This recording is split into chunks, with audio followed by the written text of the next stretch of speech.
नमस्कार, एनबीटीभी हेरिरहनु भएका सम्पूर्ण दर्शकहरूलाई स्वागत छ। म सरह पराजुली र आजको यस कार्यक्रम बौद्ध मण्डलमा विभिन्न अतिथिहरू र विशिष्ट विशेषज्ञहरू तथा विज्ञहरूलाई बोलाएर उहाँहरूको जीवन सम्बन्धी अन्तर्वार्ता लिनेछौँ। र आजको यस कार्यक्रममा भने हामीहरूसँग हुनुहुन्छ मौसम साके। स्वागत छ तपाईँलाई हाम्रो कार्यक्रममा। धन्यवाद। उहाँको बारेमा छोटकरीमा भन्नुपर्दा उहाँ माइन्डफुल कोच हुनुहुन्छ र उहाँले विभिन्न एनजिओ, आइएनजिओ तथा विभिन्न संस्थाहरूमा गएर माइन्डफुलनेसको बारेमा धेरै कुराहरू बताउनुहुनेछ र अहिले भने उहाँ लोटस बुद्धिस्ट एकाडेमीमा बुद्धिज्म र माइन्डफुलनेस पढाउँदै हुनुहुन्छ र आउनुहोस् उहाँसँग कुरा गरौँ। स्वागत छ तपाईँलाई फेरि पनि हाम्रो कार्यक्रममा। धन्यवाद सर। के गर्दै हुनुहुन्छ अहिले, कस्तो चलिरहेको छ जीवन? अहिले बेसिकली यो समयमा चाहिँ अब आफू पनि सिक्ने होइन र सिकेको कुराहरूलाई अझ प्र्याक्टिस गर्ने, किन भन्दाखेरि अब समय पनि छ होइन, धेरै नै छ। अनि त्यस सँगसँगै अब आफूले सिकेको कुराहरू चाहिँ अब सेयर गर्ने, त्यसरी नै बितिरहेको छ। हजुर। अनि लकडाउन भयो, यत्रो समय सबै जनजीवन ठप्प भयो र यस्तो अवस्थामा पनि तपाईँ चाहिँ आफूलाई कसरी व्यस्त राखिरहनु भएको छ अथवा जीवनशैलीलाई चाहिँ कसरी चलाइरहनु भएको छ अझै पनि? अहिले लकडाउनको बिचमा चाहिँ विशेष गरी अब मेरो आफ्नो स्वास्थ्य होइन, पहिला अब भनौँ न अब धेरै बिजी भनेर चाहिँ अब कति धेरै कुराहरू गर्नुपर्ने प्रायोरिटिजहरू पनि नगर्ने, स्पेसली अब एक्सर्साइजको कुराहरू गरौँ होइन।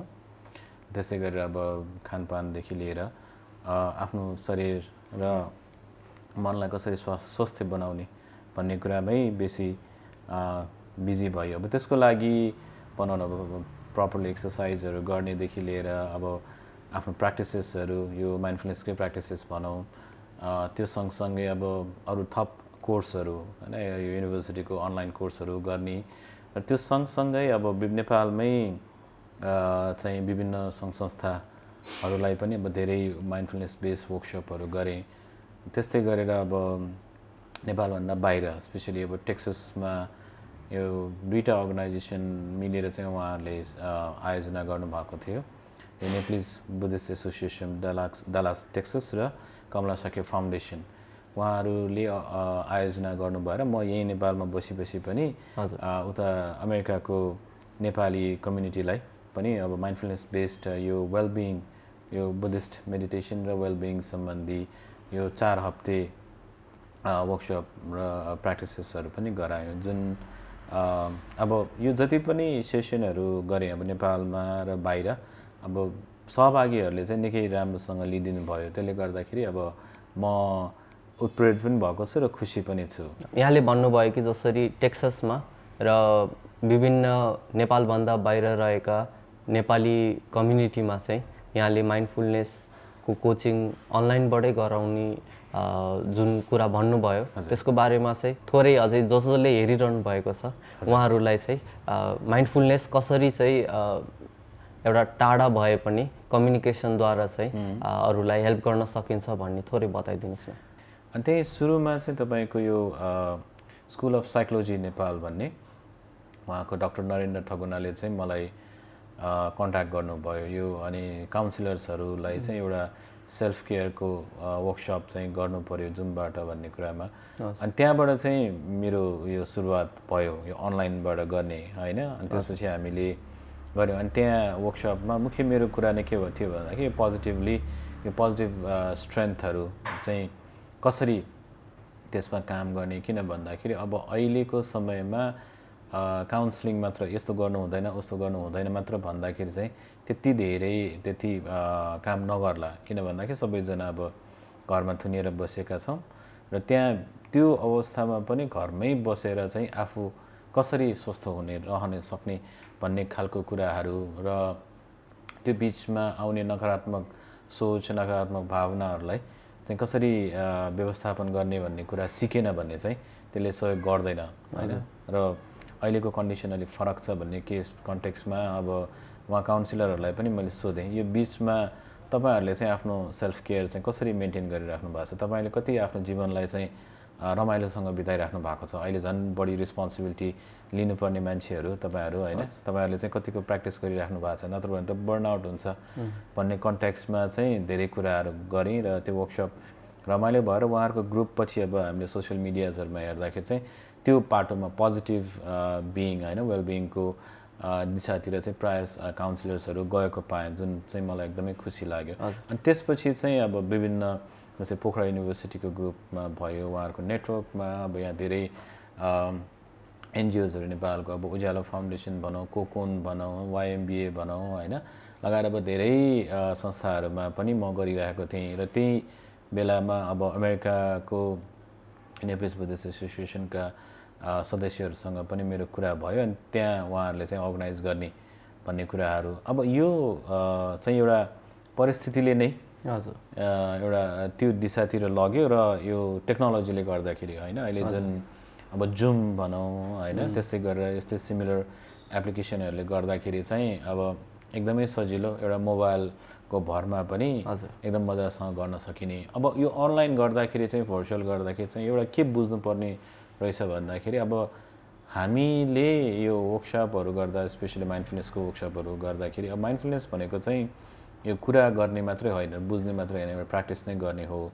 र त्यो कन्टेक्स्टमा हामी टाढा बसेर विभिन्न ठाउँमा भएको मान्छेहरूलाई सिकाउँदाखेरि चाहिँ के चिज चाहिँ सिकायो भने त्यो चिज काम लाग्छ, त्यो चाहिँ धेरै ध्यान दिनुपर्ने रहेछ। हो पक्कै पनि, जहाँ इच्छा त्यहाँ उपाय भनेको जस्तै माइन्डफुलनेस के हो?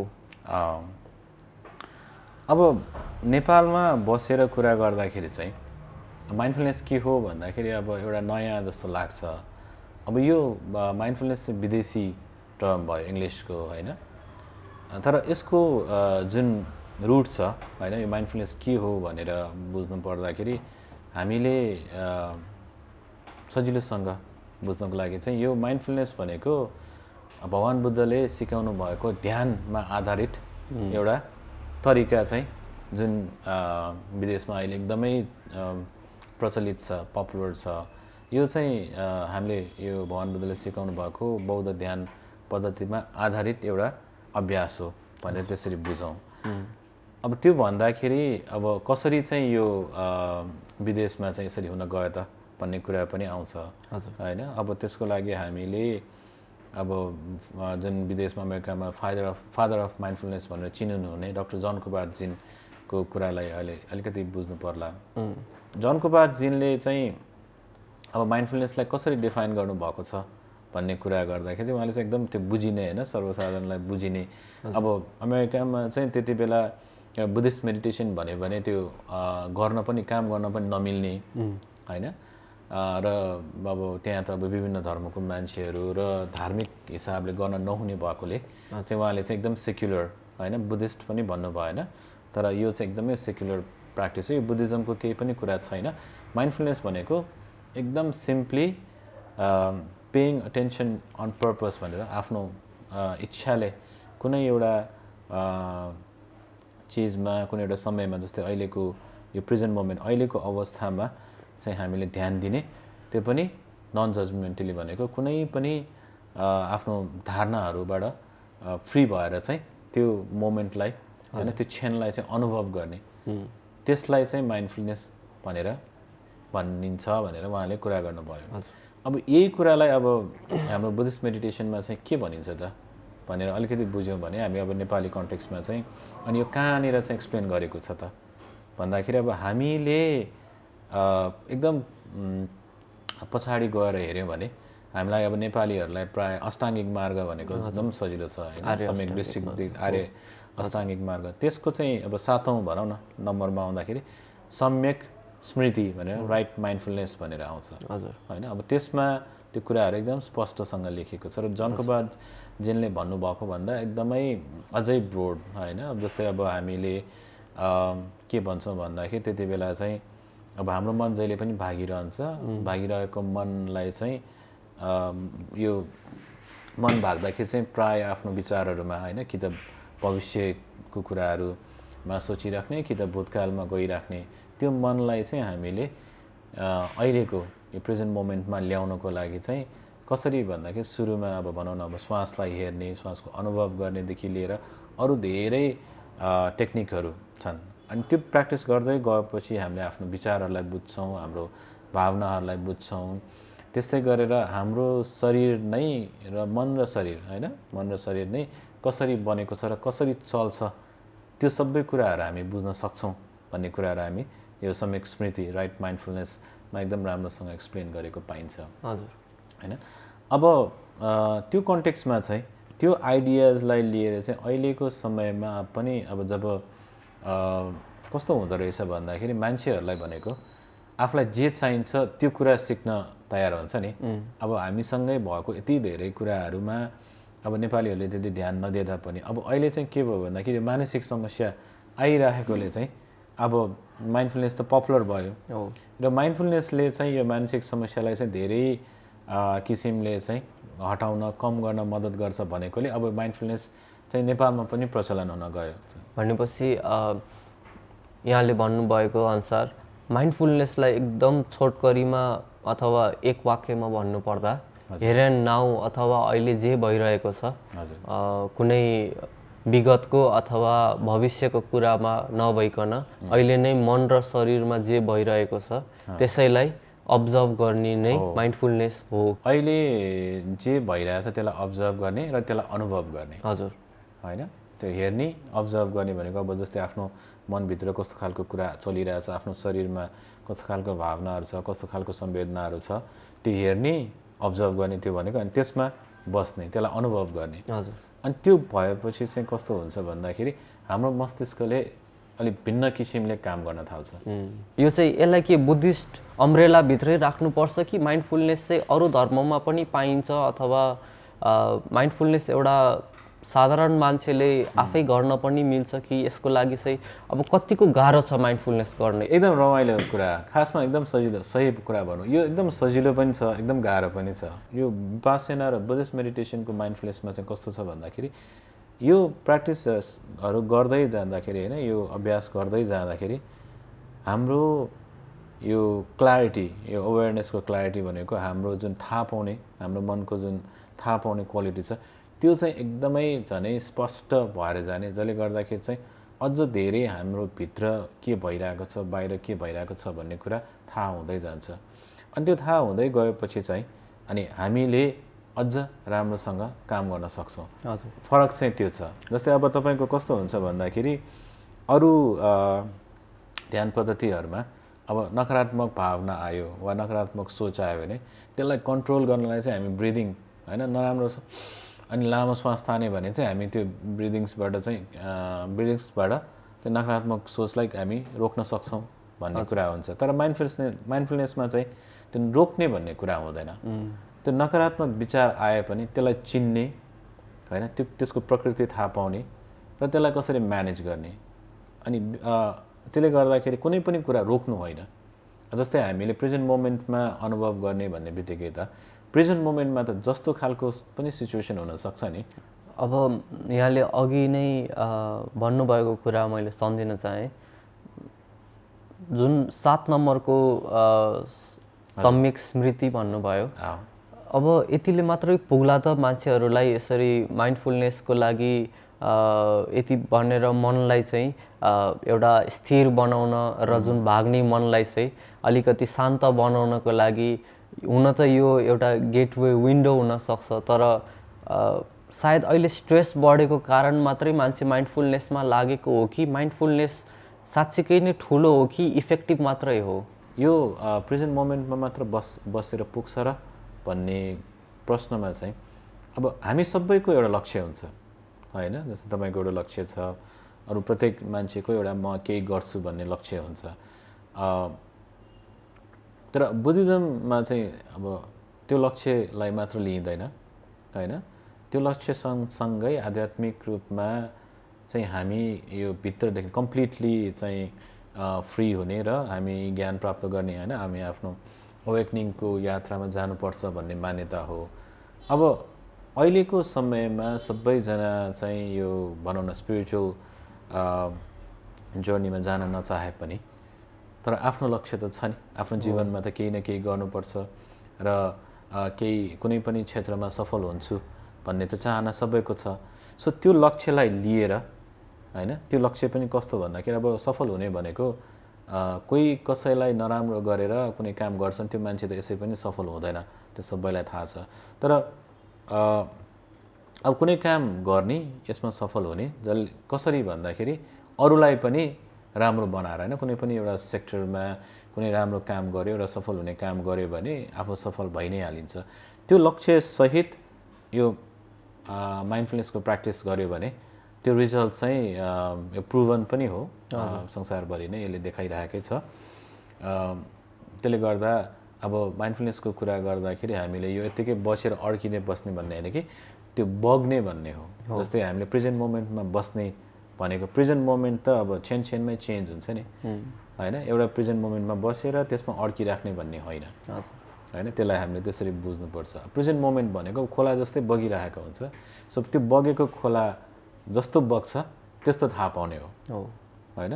अनि त्यो भएपछि चाहिँ कस्तो हुन्छ भन्दाखेरि तपाईँको अब मान्छेहरूले अब प्रत्येक क्षण चाहिँ के कस्तो परिवर्तनहरू भइरहेको छ त भन्ने कुरा पनि थाहा पाउने भयो र भविष्यको हैन दिशा र गति पनि आफूले निर्धारण गर्नेतिर अगाडि बढ्न सक्छ। सो अहिले चाहिँ हामीहरूले के देखिरहेको छ भने प्रचलनमा चाहिँ पश्चिमाहरू चाहिँ धेरै नै माइन्डफुलनेसमा एक्टिभ भएको र साइकोलोजिस्टहरूले अनि विभिन्न अर्थरहरू र माइन्डफुलनेसको बारेमा सबै किताबहरू चाहिँ सबै पश्चिमाहरूबाटै अहिले चाहिँ आइरहेको छ, जबकि सोर्स चाहिँ हाम्रोमै थियो र किन नेपालीले यसलाई चाहिँ हेला गरे होला? यसमा चाहिँ अब हामीले इन्ट्रेस्टिङली के देख्न के हेर्न सक्छौँ भन्दाखेरि यो चाहिँ हाम्रो एजुकेसनल सिस्टमले गर्दाखेरि हो। अब कल्चर हामीसँग छ हैन, अब काठमाडौँकै कुरा गर्ने हो भने अब यति धेरै रिचुअल्सहरू माइन्डफुलनेस बेस्ड रिचुअलहरू अहिले अझैसम्म प्र्याक्टिस भइरहेको छ। हामीले अब यहाँको यो बौद्ध विहारहरूमा गएर हेऱ्यो भने बौद्ध विहारहरू पनि विभिन्न किसिमको छ। अब हिमाली छ हैन, नेवार छ, त्यसै गरेर थेरवादी जुन अब श्रीलङ्का बर्माबाट आएको ट्रेडिसन परम्पराहरूलाई हेऱ्यौँ भने चाहिँ हामी सबै पाउँछौँ। तर विदेशीहरूले चाहिँ के गर्यो भने अब उहाँहरूको सिस्टमले गर्दा उहाँहरू कसरी काम गर्छ भन्ने कुरा नि उहाँले चाहिँ के भन्दाखेरि यता जब यो बुद्धिज्मको अब फिलोसफीदेखि लिएर सबै अध्ययन गर्दाखेरि त्यहाँको क्रिम चाहिँ लग्ने काम उहाँले गर्नुभयो हैन। विदेशीहरूले यो अब मेडिटेसन प्र्याक्टिस फिलोसफिकल फाउन्डेसनले जुन एउटा माइन्डसेटै चेन्ज गर्ने त्यो मनको हैन, मनसँग सम्बन्धित कुरा भयो। त्यस्तै गरेर अब न्युरो साइन्टिस्टहरूले चाहिँ अब यो मस्तिष्कसँग सम्बन्धित यो प्र्याक्टिसले त यस्तो गर्छ भने चाहिँ त्यो कोर एकदम गहिरो कुरा चाहिँ लग्ने काम उताबाट भयो। त्यो किन भएको भन्दाखेरि अब यो तपाईँको न्युरो साइन्स भनौँ साइकोलोजी भनौँ त्यो त वेस्टर्न स्कुल भयो नि। हामीले हाम्रो एजुकेसन सिस्टममा चाहिँ त्यो कुराहरू कहिले पनि पढाइ भएन, त्यसले गर्दाखेरि त्यो दृष्टिकोण नै हामीमा विकसित भएन। प्र्याक्टिस त यहाँ अब भनौँ न विपासना गर्ने त कति धेरै हुनुहुन्छ हैन, त्यस्तै गरेर अब तपाईँको विभिन्न बुद्धिस्ट कम्युनिटीमा त्यो प्र्याक्टिस गरिराख्ने त कति छन्। तर त्यसलाई चाहिँ के भयो भने आधुनिक भाषामा र आधुनिक किसिमले चाहिँ ल्याउन मात्र नसकेको हो हैन। किन भन्दाखेरि त्यो ल्याउने तरिका हामीले सिकेनौँ हैन। अब त्यो भन्दै गर्दाखेरि तर अहिले हैन अहिलेको जेनेरेसन भनौँ न नेपालीहरूले जुन आधुनिक शिक्षामा उहाँहरूले चाहिँ त्यो विभिन्न किसिमको मोडलहरू डेभलप गर्दै जाने कुरा नभएको पनि होइन हैन। अब हामीले देख्न सक्छौँ अब विभिन्न किसिमको तपाईँको आर्टमा भनौँ हैन, तपाईँको एक्टिङमा भनौँ हैन, त्यसै गरेर स्पोर्ट्समा भन्यो त्यो चिजहरू आउन थालिसकेको छ हैन। यो चाहिँ अब हाम्रो यो एजुकेसनल सिस्टमले गर्दा भएको हामीले भन्नुपर्छ। जुन एजुकेसन सिस्टमको कुरा गर्नुभयो यहाँले, अहिले आएर स्ट्रेस भएपछि सबैलाई माइन्डफुलनेसको बारेमा भन्नुभन्दा पनि स्कुल लेभलमै अथवा बच्चैमा अथवा घरमै सबैलाई माइन्डफुलनेस सिकाएको भए चाहिँ इफेक्टिभ हुन्थ्यो जस्तो लाग्छ कि लाग्दैन यहाँलाई? एकदमै अब त्यो त इफेक्टिभ हुन्छ नै, त्यो यो रिसर्चले पनि देखाएको छ, जसले गर्दाखेरि विदेशमा अब सबै ठाउँमा माइन्डफुलनेस स्कुलमा पनि माइन्डफुलनेसको प्र्याक्टिस गराउने भनेर धेरै स्कुलले एडप्ट गरिरहेको छ। इभन इन्डियामा पनि हैन, इन्डियामा दिल्ली केजरीवाल सरकारले चाहिँ ह्याप्पिनेस करिकुलम भनेर त्यो माइन्डफुलनेसको र कम्प्यासनको कुराहरू नै आउँछ र नेपालमा पनि त्यो कुराहरू एप्लाई गर्ने किसिमको कुराहरू भइरहेको छ, कोसिस भइरहेको छ। अब हाम्रो कल्चरमा चाहिँ नभएको होइन जस्तै तर टर्मले गर्दाखेरि अहिलेको मोडर्न आधुनिक जुन दिमाग छ त्यसले चाहिँ अलिकति लिन नजानेको। जस्तै अब हाम्रो सिम्पल होइन चतुर्आर्य सत्यलाई हेऱ्यो भने भगवान बुद्धले सबभन्दा पहिला नै के त दुःख सत्य भन्नु भएन। अब दुःख भन्ने बित्तिकै मान्छेहरूलाई त्यो समस्या सुन्नै नचाहने, जबकि हामीले चारवटै कुरा सुन्यो भने त दुःखको कारण हुन्छ, त्यसको निवारण पनि छ अनि त्यसको होइन मार्ग पनि छ भनेर एकदम क्लियरली नै देखाउनु भएको छ। तर अब त्यो क्लासिकल ल्याङ्ग्वेजमा कुरा गर्दाखेरि अब अहिलेको नयाँ जेनेरेसनलाई चाहिँ कस्तो हुन्छ, यो पुरानो कुरा भयो, तर अलिकति एउटा नयाँ भाषालाई प्रयोग गरेर हामीले बुझाउन सक्यो भने चाहिँ त्यति गाह्रो हुन। जस्तै अब भनौँ न, अब स्ट्रेस भन्ने बित्तिकै सबैजना हो स्ट्रेस हुन्छ म्यानेज गर्नुपर्छ। अब नेपालीमा भन्यो भने त दुःख हुन्छ नि होइन, मानसिक दुःख त हो होइन, तर अब त्यो स्ट्रेस चाहिँ सजिलोसँग लिने, त्यसलाई स्ट्रेसलाई म्यानेज गर्नुपर्छ भन्यो भने मान्छेहरू अलिकति होइन ओपन अप हुने। जाँदै यहाँलाई चाहिँ के सोध्न चाहन्छु भने धेरैजनाको प्रश्न चाहिँ छ कि माइन्डफुलनेसको बारेमा धेरै सुनियो, माइन्डफुलनेस छ, ध्यान दिनुपर्छ, सबै गर्नुपर्छ, तर सबै उमेर समूह, सबै धर्मावलम्बी, सबैले चाहिँ जसले हेरिरहनु भएको छ उहाँहरूलाई चाहिँ माइन्डफुलनेस रियल लाइफमा चाहिँ डे टु डे बिजी लाइफमा अहिलेको 21st सेन्चुरीको एकदमै यस्तो डिजिटलाइज्ड टाइम छ जुन एकदमै हो, त्यस्तोमा चाहिँ यो माइन्डफुलनेस चाहिँ एकदम कम्प्लेक्स नहुने गरी र जुन अघि यहाँले भन्नुभयो शब्द मिलाएर हो त्यस्तै गरी, तर शब्द मात्रै होइन शैली पनि सबै कुराहरू हेरेर चाहिँ एकदम इफेक्टिभ र गर्न मिल्ने माइन्डफुलनेसको एकदम सानो इन्स्ट्रक्सन अथवा एकदम एप्लिकेबल चाहिँ केही छ भने हाम्रो दर्शकहरूलाई यसो बताइदिनुहोस् न, कसरी माइन्डफुलनेस डेली लाइफमा एप्लाई गर्ने। धन्यवाद सर। मैले अघि भने नि यो माइन्डफुलनेस भनेको चाहिँ हामीले अहिले यहाँ जे भइरहेको छ त्यो अनुभव गर्ने प्र्याक्टिस भएको कारणले गर्दाखेरि यो जहिले पनि प्र्याक्टिस गर्न सकिन्छ हो। जस्तै मिङ्गे रिम्सेले एउटा एकदमै छोटो भिडियो मार्फत पनि सिकाउनु भएको छ, अनि हफिङ्टन पोस्टले प्रड्युस गरेको त्यो भिडियो एकदमै व्यापक प्रचार पनि भएको छ, एकदमै धेरैले पनि हेरिसक्नु भएको छ।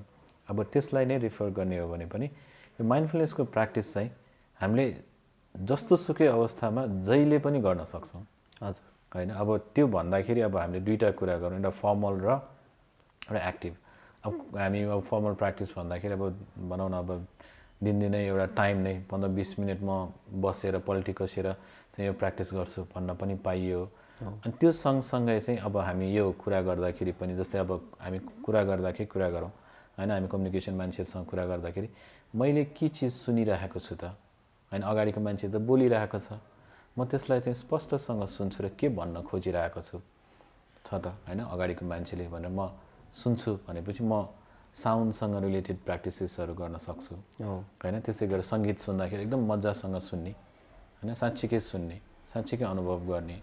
त्यस्तै गरेर हामी हिँड्दै गर्दाखेरि होइन, जब हामी हिँड्दाखेरि अब हाम्रो आफ्नो शरीरको चाललाई थाहा पाउने होइन, हाम्रो शरीरलाई हिँड्दाखेरि हाम्रो शरीरमा कस्तो खालको होइन भावनाहरू, कस्तो खालको संवेदनाहरू महसुस हुन्छ त, आफ्नो चाललाई थाहा पाउने। अब तपाईँ मोटरसाइकलमा गाडीमा हुनुहुन्छ भने प्रायलाई कस्तो हुन्छ भन्दाखेरि अफिसबाट मतलब अफिस जाँदाखेरि घरबाट अफिस कसरी पुग्यो भने थाहा हुँदैन होइन। अब उसको दिमागमा के कुरा चलिरहेको हुन्छ, त्यति बेला चाहिँ मेरो म त कता हराएको हुने रहेछ, म गाडी चलाएर जाँदा बाइक चलाएर जाँदाखेरि चाहिँ म कहाँबाट कुन बाटो भएर के देखेँ त्यो हेर्दै चाहिँ म पुग्छु भन्ने गर्न सकिन्छ होइन। त्यस्तै गरेर तपाईँको अब हामी श्वास त भइरहेकै छ, एकछिन बस्दाखेरि श्वास त लिइरहेकै छ नि, श्वास लिँदाखेरि अब यो श्वास कहाँबाट आयो होइन, नाकभित्र के भयो अनि कहाँसम्म पुग्यो, अनि श्वास बाहिर निस्किँदाखेरि पनि कहाँबाट निस्कियो, नाकभित्र के भयो, कहाँबाट होइन नाकको पालबाट निस्किँदा कस्तो अनुभव भयो, त्यो अनुभवमा हेर्छु भन्ने खालको प्र्याक्टिसेसहरू भन्यौँ। त्यस्तै गरेर कुनै पनि चिज हामीले अब काम गर्दाखेरि छुँदाखेरि होइन, कुनै एउटा वस्तु छुँदाखेरि कस्तो अनुभव हुन्छ त होइन। त्यस्तै गरेर चिया खाँदा भनौँ, खाना खाँदा भनौँ होइन, चिया टेस्ट कस्तो, अब प्रायः अब हामी गफ गर्दै खाइरहेको हुन्छ, चियाको स्वाद पनि थाहा हुँदैन, खाना खाँदाखेरि पनि स्वाद कस्तो छ थाहा हुँदैन। सो जे चिज पनि गर्दाखेरि त्यही चिज गर्ने त्यही नै माइन्डफुलनेसको प्र्याक्टिसेस हो एकदमै होइन सजिलो छ। तर के हुन्छ भन्दाखेरि हाम्रो बानीले गर्दा हाम्रो मन भाग्छ, त्यो दिमागमा कुरा खेलिरहेको हुन्छ र धेरै काम गर्नुपर्छ, यो गर्नुपर्छ यो गर्नुपर्छ यो गर्नुपर्छ भनेर त्यो त गर्ने, तर छेनमा जस्तै एक मिनट भए पनि एकछिन अनुभव गर्दै गयो भने त्यो गर्नुपर्ने काम पनि अझै स्पष्टसँग हामीलाई थाहा हुन्छ, गर्न सक्ने पनि हुन्छ। हजुर, पक्कै पनि छोटो अन्तर्वार्ता भए पनि धेरै नै कुरा सिक्न पाइयो। माइन्डफुलनेस जसरी सुन्दाखेरि नामै अनुसार माइन्डफुलनेस छ अथवा सजगता अथवा कुनै पनि कुरा गर्दाखेरि ध्यान दिने कुरा हो।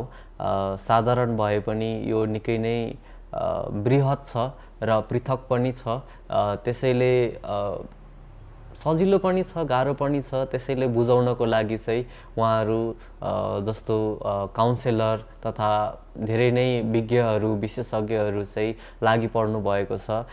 सायद आशा छ यहाँहरूले धेरै कुराहरू सिक्नुभयो होला र हामी फेरि पनि आउनेछौँ अर्को कार्यक्रम लिएर, बौद्ध मण्डलको अर्को भाग लिएर। अहिलेको लागि भने म सरह पराजुली बिदा लिन चाहन्छु। धन्यवाद। लाइक, सेयर र सब्सक्राइब गर्न नबिर्सिनु होला। नमस्कार।